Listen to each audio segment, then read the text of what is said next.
yang telah kita lakukan sebagai persiapan untuk memperbaiki perbuatan di masa yang akan datang.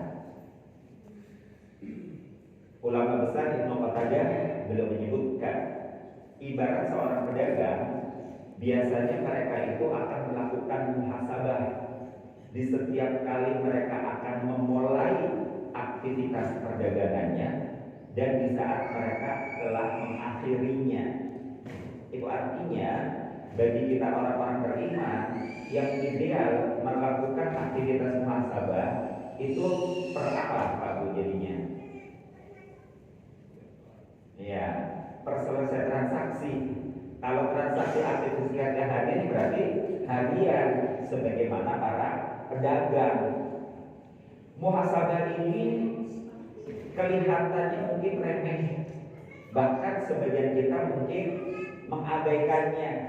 Makanya saya sering mengatakan ada sunnah dalam kehidupan kita orang-orang beriman yang juga bisa jadi seperti sunnah olahraga, yaitu sunnah yang terabaikan. Olahraga sunnah yang terabaikan. Muhasabah juga menjadi sunnah yang terabaikan. Padahal muhasabah ini merupakan amalan para nabi dan rasul, amalan para salafus soleh, amalan orang-orang soleh di tengah kita, di kehidupan kita hari ini. Itu muhasabah. Sampai-sampai pada sebuah buku yang berjudul Tazkiyatun Nafs ditulis oleh Ustaz Said Hawa, dan di sana bahkan dikasih penjelasan. Buku Tazkiyatun Nafs karya Said Hawa ini sebenarnya merupakan ringkasan dari Ihya Ulumuddin karya Hujjatul Islam Imam Al-Ghazali. Itu nanti ada satu bab tersendiri berbicara tentang muhasabah. Ini menandakan bahwa muhasabah itu sebenarnya sangat penting. Nah, dampaknya bagaimana? Dampaknya dahsyat luar biasa bagi mereka yang mau melakukan muhasabah. Ada beberapa poin dampak muhasabah yang akan bisa kita ambil keberkahannya, kita ambil hikmahnya kalau kita mau melakukannya. Kedudukannya dalam Islam bisa jadi ia hanyalah sunnah anjuran, sunnah tatawu, sunnah sukarela secara syariat, bisa jadi seperti itu. Nah, karena dampaknya sangat luar biasa itu, beberapa poin yang bisa kita lihat. Yang pertama, dengan bermuhasabah, maka kita akan punya kesempatan untuk memperkokoh dan meningkatkan kualitas keimanan dan ketakwaan kita kepada Allah Subhanahu wa Ta'ala. Wujudnya apa? Wujudnya dari hari ke hari kita semakin dekat kepada Allah. Makanya saya sering mengartikan takwa secara luas. Menurut pendapat ulama, takwa itu artinya adalah takut. Takut yang dimaksud adalah membuat kita semakin mendekat, semakin muraqabah atau semakin takarub kepada Allah Subhanahu wa Ta'ala. Wujudnya itu nanti seperti itu. Kalau mau diistilahkan lebih simpel lagi, dalam kehidupan beriman, bersyariat, kita akan menjadi adidah juga adibah. Apa itu adidah? Adidah itu biasanya disebutkan untuk wanita gitu ya. Adidah. Kita akan menjadi abid ya wanita adidah. Kita akan menjadi orang-orang yang makin kuat ibadahnya kepada Allah Subhanahu wa Ta'ala, dan kita menjadi orang yang beradab terhadap manusia. Hablu Allah wa hablu anas kita akan semakin meningkat, akan semakin baik. Nah, itu bukti bahwa kita meningkat keimanan dan ketakwaannya di hadapan Allah Subhanahu wa Ta'ala karena kita telah mengorientasikan, mengarahkan seluruh amalan-amalan kita, baik yang ritual maupun spiritual, baik yang sifatnya ibadah maupun akhlakul karimah, semuanya untuk mendekatkan diri kita kepada Allah Subhanahu wa Ta'ala. Sampai di sini kita tidak akan kalah saing dengan usia biologis kita.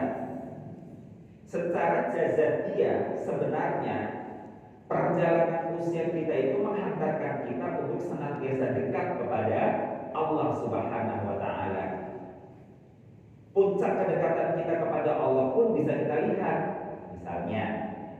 Secara fisik ya, secara biologis nih jazadiyah, bahwa dengan bertambahnya usia sebenarnya jazat kita semakin mendekat kepada Allah. Pertama kita lahir dalam keadaan bayi, ya kan? Gak ada dong lahir langsung dewasa. Lahir dalam keadaan bayi, bertumbuh menjadi anak-anak. Dari anak-anak bertumbuh menjadi dewasa. Setelah dewasa kemudian menua. Setelah menua mati. Itu puncaknya mendekat kepada Allah Subhanahu wa taala. Makanya mendengar berita kematian doanya irtija, innalillahi wa inna ilaihi raji'un. Jasad kita saja semakin hari semakin mendekat kepada Allah. Maka harusnya amalan-amalan kita dalam kehidupan ini, baik yang ritual maupun spiritual, mestinya jangan kalah saing dengan umur biologis kita. Semakin bertambah usia raga kita, maka mestinya jiwa kita semakin semakin mendekat kepada Allah Subhanahu wa taala. Jangan ketinggalan. Raganya menua, tapi jiwanya tetap apa? Tetap anak-anak, ngambekkan, ngomelan, marahan, makin masa bodohan. Bukannya begitu, itu namanya jomplang. Inilah perlunya muhasabah Pak Bu. Sebab dengan bermuhasabah nanti kita akan meningkat keimanan dan ketakwaan kita kepada Allah. Nah, ini pun menjadi perintah Allah. Lagi-lagi kedudukannya secara syariat bisa jadi hanya anjuran. Dalam surah Al-Hasyr ayat yang ke-18, Allah menyebutkan a'udzubillahi minasyaitonir rajim. Ya ayyuhalladzina amanu taqullah. Wahai orang-orang yang beriman, takwalah kepada Allah. Kalau takwa diartikan takut gitu ya, maka takutlah kepada Allah. Takut yang dimaksud adalah dekati Allah gitu ya, mendekat kepada Allah, takarub kepada Allah. Maka berarti di sini perintahnya adalah hai orang-orang yang beriman, dekatilah Allah. Wal tanzur nafsu ma qaddamat liwat, dan hendaknya setiap diri memperhatikan bekal apa yang telah dilakukannya untuk menghadapi hari esok. Dengan kata lain, untuk mendekatkan diri kepada Allah, kita harus senantiasa memperhatikan bekal kita. Ini menjadi prasyarat. Ternyata kalimatnya nanti ditambah lagi untuk kali yang kedua pesan takwanya, wattaqullah. Maka kalau boleh terjemahkan bebasnya adalah dan tetaplah mendekat kepada Allah. Jazat kita aja mendekat kepada Allah, maka amaliyah kita mestinya membuat kita juga semakin mendekat kepada Allah. Dan Allah menutup dengan kalimat innallaha khabirun bima ta'malun. Sesungguhnya Allah senantiasa mengawasi, kalau tidak dikatakan mengintai, begitu ya, mengawasi dengan detail, dengan teliti setiap gerak langkah perbuatan apapun yang kita lakukan. Imam Hasan al-Basri mengatakan sesungguhnya Allah senantiasa mengawasi, mengasuh, memotret semua amal perbuatan kita. Kemudian dia akan menyimpan di sisinya meskipun kita telah melupakannya.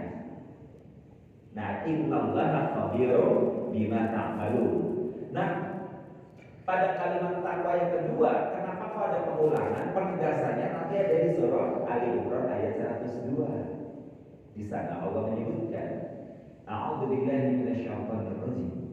Ya ayyuhalladzina amanu taqullaha haqqa tuqatih. Jelas di sini. Ya, jadi penekanan takwa di sini malah satu kalimat langsung berbaris.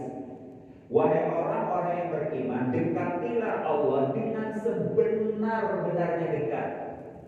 Wala tamutunna illa wa antum muslimun, dan jangan sekali-kali kamu mati kecuali kamu mati dalam keadaan kamu pasrah, selaras, segelombang, seirama, sefrekuensi dengan syariat Allah Subhanahu wa ta'ala. Saya ulang lagi, berarti makin tua harusnya makin ya, makin dewasa, makin bijaksana, makin pemaaf, makin legowo, gampang untuk musafahah. Makin tua mestinya makin, kalau bahasa kantornya, responsibility. Apa itu? yang tanggap, yang gampang ringan tangan, gampang membantu. Jangan makin tua bedanya gini, enggak kamu aja, bapak mau udah tua, udah capek dari muda. Itu namanya balik lagi jadi, nah, yang kan udah tua Pak. Iya, makanya sebatas kemampuan kita harus menjadi orang yang responsif, yang tanggap, yang membantu. Itu buah dari muhasabah. Rasanya susah Pak Bu kalau orang tidak mau muhasabah untuk menjadi dewasa, untuk menjadi mendekat kepada Allah Subhanahu wa Ta'ala. Yang kedua, masih semangat? Masih ada waktu? Tadi ya Allah Pak. Oke, maksimalkan 10 menit ini untuk poin kedua ya. Sebenarnya ada 4 poin, tapi poin kedua ini mudah-mudahan terkejar. Yang kedua, dengan bermuhasabah Pak Bu, dahsyatnya adalah kata Imam Hasan Al-Basri, dengan bermuhasabah maka akan meringankan hisab kita nanti di yaumil akhir. Sementara Sayyidina Umar bin Khattab radhiyallahu anhu, beliau menegaskan, hasibu anfusakum qabla an tuhasabu. Hisab diri kamu sendiri sebelum kamu nanti dihisab di yaumil akhir. Hitung-hitunglah amalan perbuatanmu di dunia sebelum nanti amal perbuatanmu akan dihitung di akhirat. Mari kita tengok ungkapan Imam Hasan Al-Basri. Dengan bermuhasabah berarti itu akan meringankan hisab kita di yaumil akhir. Logikanya kita ngambil dari mana? Logikanya nggak usah jauh-jauh, ngambilnya dari Al-Quran. Ada salah satu ayat di surah Al-Isra surat 17. Kalau nanti Bapak Ibu cek ya, saya lupa ayatnya. Tapi ayat ini berbunyi, Iqra kitabaka kafa binafsikal yawma 'alaika hasiba. Baca kitabmu sendiri.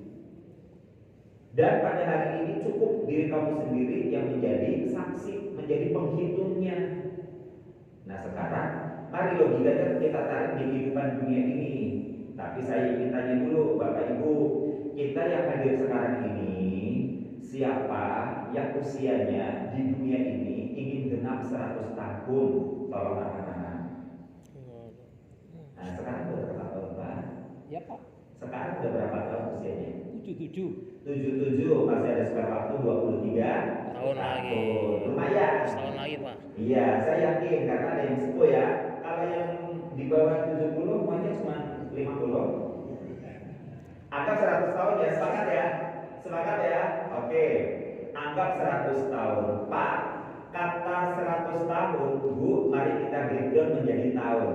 Dari 100 tahun anggap diubah menjadi tahun. Dari tahun untuk mudah menghitungnya lagi, kita turunkan lagi menjadi bulan. Dari bulan kita breakdown lagi menjadi minggu.